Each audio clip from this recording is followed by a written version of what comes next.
Hai semuanya, Assalamualaikum warahmatullahi wabarakatuh.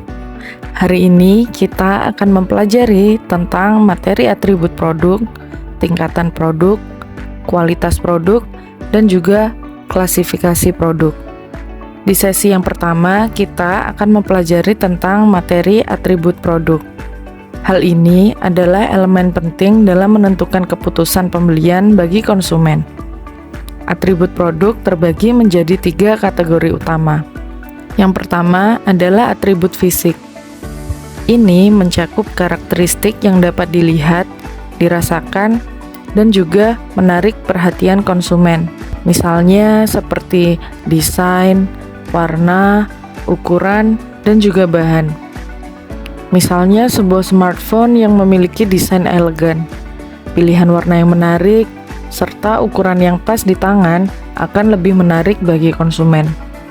Yang kedua adalah atribut fungsional.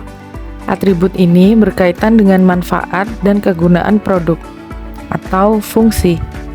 Apa yang bisa dilakukan oleh produk, misalnya sebuah blender, tidak hanya harus terlihat menarik, tetapi juga harus memiliki daya yang cukup untuk menghaluskan bahan makanan dengan baik.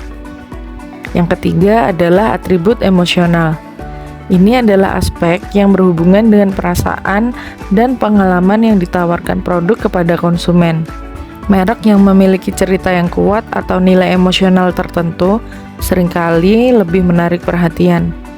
Misalnya sebuah merek pakaian yang mengusung tema berkelanjutan. Itu akan dapat menarik konsumen yang peduli lingkungan. Dengan memahami atribut produk, kita diharapkan dapat untuk merancang produk yang lebih sesuai dengan kebutuhan dan preferensi konsumen. Materi selanjutnya adalah tingkatan produk, yang terdiri dari 3 lapisan. Yang pertama adalah tingkatan inti. Ini adalah kebutuhan dasar yang ingin dipenuhi oleh konsumen melalui produk. Misalnya, inti dari sebuah mobil adalah transportasi. Konsumen membeli mobil untuk berpindah dari satu tempat ke tempat lain. Kemudian, tingkatan aktual. Ini mencakup karakteristik fisik dan fungsi yang ditawarkan oleh produk. Dalam contoh mobil, ini mencakup desain, spesifikasi mesin, efisiensi bahan bakar, dan fitur keselamatan. Tingkatan ini adalah apa yang membedakan satu produk dari yang lain. Yang ketiga adalah tingkatan tambahan, yaitu adalah nilai tambah yang ditawarkan kepada konsumen, seperti misalnya layanan purna jual, garansi, dan pengalaman pembelian. Misalnya, dealer mobil yang menawarkan layanan pemeliharaan gratis selama 1 tahun dapat memberikan keuntungan tambahan yang membuat produk lebih menarik. Dengan memahami tingkatan produk, kita diharapkan bisa untuk menciptakan strategi pemasaran yang lebih efektif dan menawarkan nilai lebih kepada konsumen. Selanjutnya, kita bahas tentang kualitas produk, yang merupakan ukuran dari kemampuan produk untuk memenuhi atau bahkan melampaui harapan konsumen. Kualitas dapat diukur dari beberapa dimensi penting.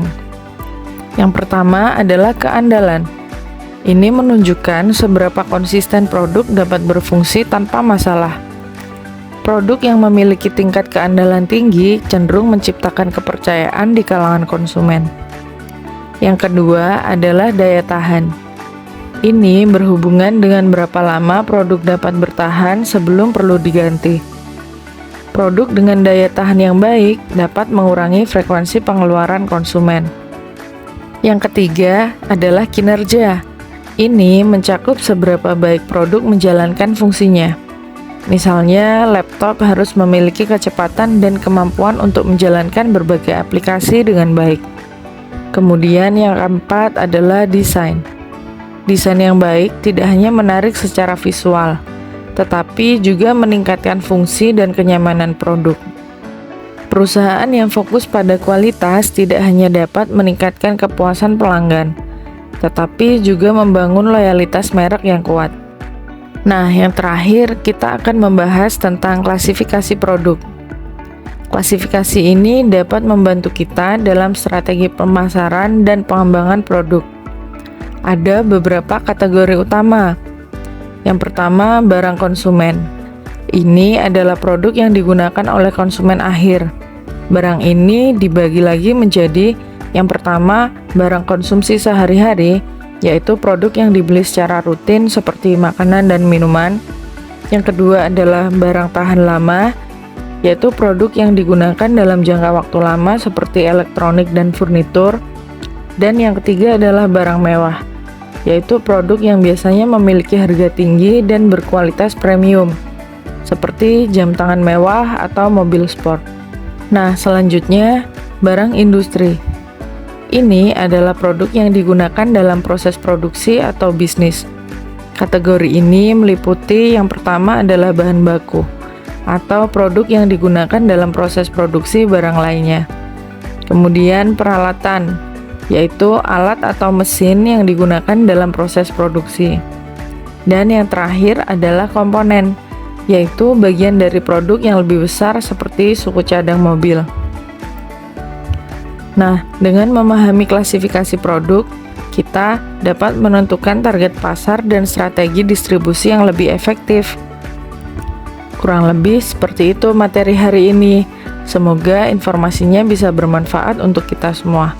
Terima kasih atas perhatiannya. Wassalamualaikum warahmatullahi wabarakatuh.